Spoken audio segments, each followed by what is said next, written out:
I'm going to give you a short demonstration with the pointed brush, which many of you have been asking about. I'm using my number 2 Escoda Kolinsky Sable brush. You can use whichever pointed brush you have.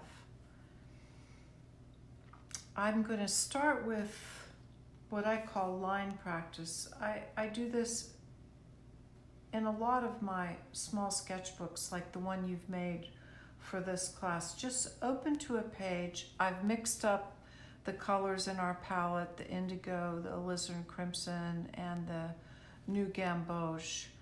And just play with letting your colors mix back and forth and do the line practice, which is how I started learning about the brush from the Chinese masters. For those of you who don't know, calligraphy began in China over 2,000 years ago, and it began with the brush. And traditional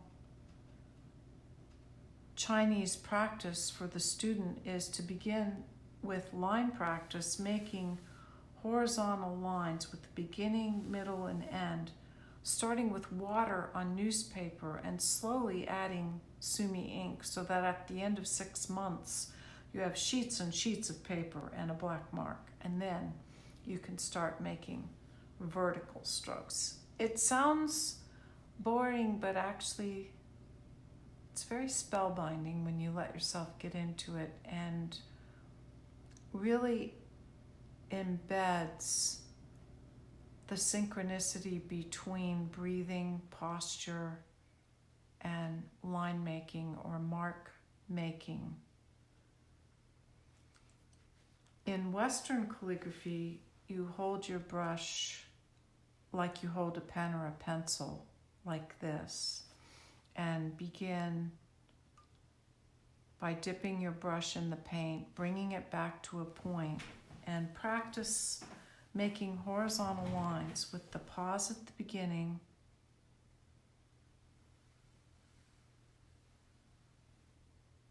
and the pause at the end. And notice I'm moving my whole arm. This is not about movement in the wrist or fingers at all. That's why it's really good practice. And with your opposite hand, like we were saying the other day, you can put extra pressure with that opposite hand, and it helps take away from that tendency to grip your tool too tightly, which will not serve you at all with the brush.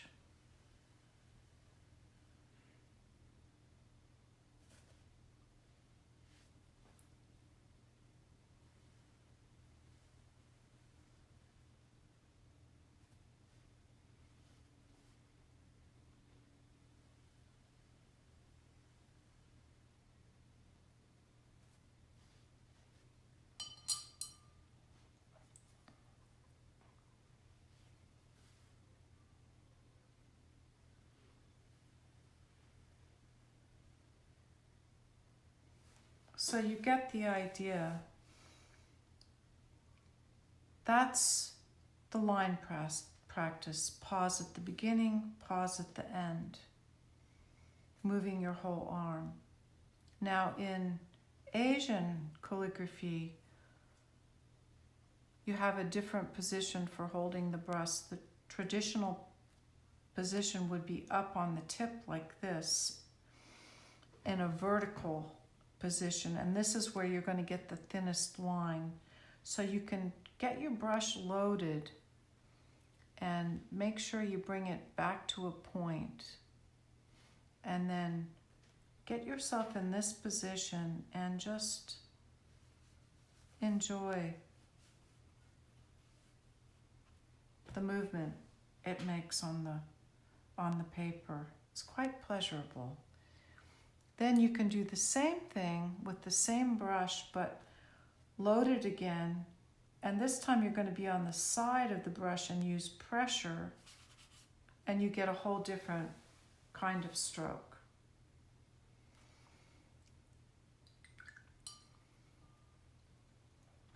Then you can return to the line practice by making vertical strokes.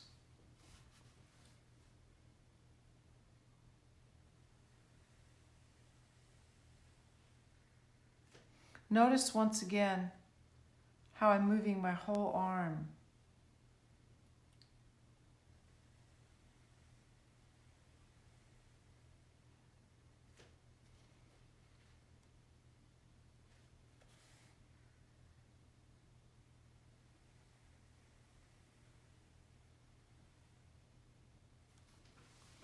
Then you can play with changing the weight of the line by starting with heavier pressure, say at the beginning of the stroke, and then lifting up on the tip and heavier, and lifting up, heavier, lifting up, heavier, heavier.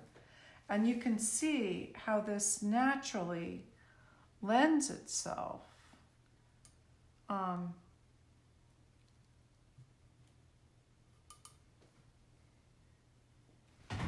to a feeling of landscape.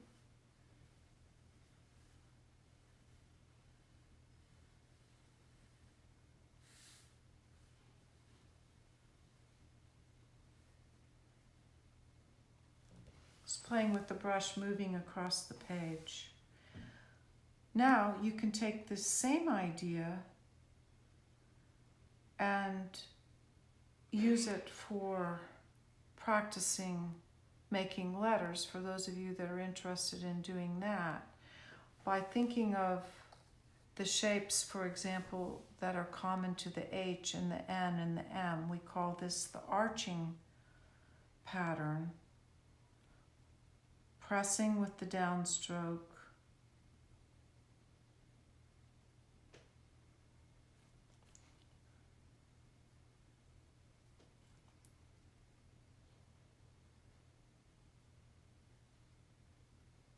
Lifting with the upstroke.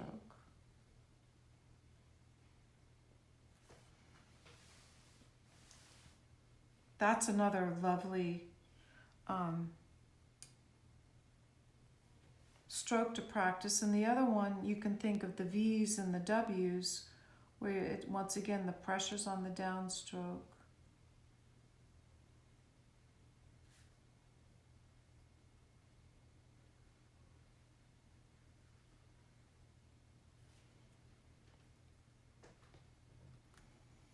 And then you can translate all of this to writing words. For example, get my brush loaded up here. Write the word only.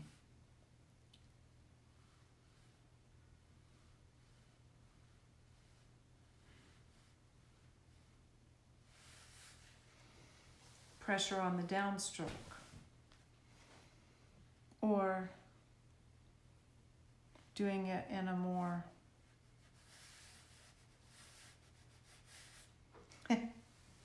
abstract way, right? So that's a little bit about the brush practice. If you have patience and you do something every day, you will get better and better. It's the little things that you do each day. Thank you. Bye-bye.